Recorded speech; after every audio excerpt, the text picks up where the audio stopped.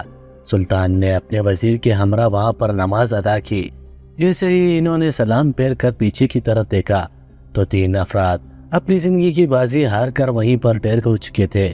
سلطان اور ان کے وزیر بے ساختہ ان آدمیوں کی طرف بڑھے تھے، لیکن کوئی بھی ایسا سراغ ان کے ہاتھ نہیں لگا تھا۔ اچانک ہی سلطان کچھ سوچ کر پیچھے ہوئے تو انہیں ایسا محسوس ہوا جیسے یہاں پر کچھ تختہ سا ہے، کچھ لکڑی کا ڈھکن جیسا ہو۔ انہوں نے بے ساختہ مسجد میں بچھے ہوئے قالین کو ہٹایا تھا۔ مؤذن اور کچھ افراد جو اس آدمی کو بغور دیکھ رہے تھے، وہ سب اب سلطان کی طرف متوجہ ہو چکے تھے۔ سلطان کو ایسے کرنے سے کوئی روکتا، لیکن اس سے پہلے ہی سلطان کو فرش بہت کچا محسوس ہوا تھا۔ انہوں نے اپنے ہاتھ کی مدد سے وہ فرش توڑنا چاہا تو یکدم ہی وہ فرش ٹوٹ گیا اور ایک گفا سی ان کے آنکھوں کے سامنے آئی تھی۔ وہ حیران ہوئے کہ مسجد کے اندر ایسی گفا، جبکہ انہوں نے فوراً ہی اپنے وزیر کو حکم دیا تھا کہ مزید فرش کو بھی توڑا جائے، اور جیسے ہی فرش کو توڑا گیا تھا تو سلطان یہ منظر دیکھ کر حیران رہ گئے تھے کہ سب فرش کے نیچے ایک گفا سی تھی۔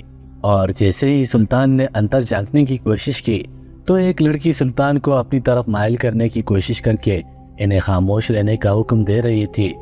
اس سے پہلے ہی سلطان نے اپنی تلوار نکالی تھی اور اس لڑکی کی گردن پر پھیر کر اس کو موت کی گھاٹ اتار دیا تھا۔ اور جیسے جیسے وہ گفا کھولی گئی تھی، اس کے اندر خوبصورت ترین لڑکیاں موجود تھی۔ سلطان نے تمام لڑکیوں کو ایک قطار میں کھڑا کر دیا تھا اور ان سے جواب سوال کیا گیا تو ان میں سے سب سے بڑی لڑکی نے بتایا کہ وہ لوگ ان چھوٹے چھوٹے گڈھوں میں چھپے ہوتی ہیں، اور جب مسلمان سجدہ کرتے ہیں تو وہ ان کو ایک ایسی زہریلی جڑی بوٹی سونگھاتی ہے کہ اس کے بعد وہ زندگی کی بازی ہار کر دنیا فانی سے کوچ کر جاتے ہیں۔